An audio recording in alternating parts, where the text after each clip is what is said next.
বাবার জন্য আমাকে সবকিছু করতে হবে, যেভাবেই হোক কন্ট্রাক্ট। দেখুন বন্ধুরা, প্রতিজ্ঞা সিরিয়ালে আজকের পর্ব। ছুটি বলল যে আমার বাবার জন্য এই কন্ট্রাক্টটা টিকিয়ে রাখতেই হবে। এমন সময় চুমকি এসে বলল, অভি। ছুটি বলল চুমকিকে যে কি হলো, এদিকে কেনে তুমি?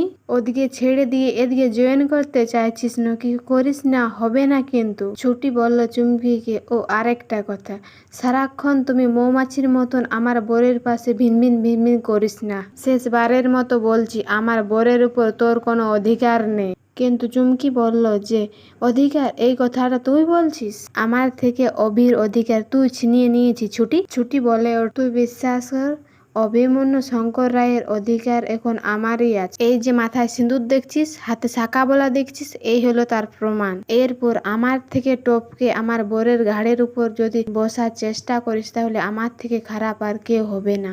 এই কথা তুই বলছিস, আমার থেকে খারাপ কে হবে না? মনে রাখিস, অভি কিন্তু আমার বর। কি কবে হলো অন্যের বরকে নিজের বর বলছি? লজ্জা করছে না তোর? চুমকি বলল যে হ্যাঁ, বর হতে পারতো, তার আগে তো তুই এসে ছিনিয়ে নিয়েছিস, সেই কারণ না তোর মুখে নুড়ো জ্বালিয়ে দিতে হয়। ছুটি বলল যে তুই আমার মুখে নুড়ো জ্বালবি? কি, পা ভেঙে রেখে দেবো কিন্তু। চুমকি বলল যে আমার থেকে কেউ খারাপ হবে না ছুটি, বলে দিলাম। কিন্তু চুমকি মনে মনে ভাবলো যে ছুটি এরকম ঝগড়া শিখলো কিভাবে। দেখো না অভি, ছুটি আমার খুন করার চেষ্টা করছে। আমি না তোমার ছোট্ট পরি? কিন্তু ছুটি বলে উঠলো যে ছোট্ট, তাহলে আমি জন্মাইনি রে। এই ছিল বন্ধুরা আজকের পর্ব। ভালো লাগলে চ্যানেলটিকে সাবস্ক্রাইব করে দেবেন।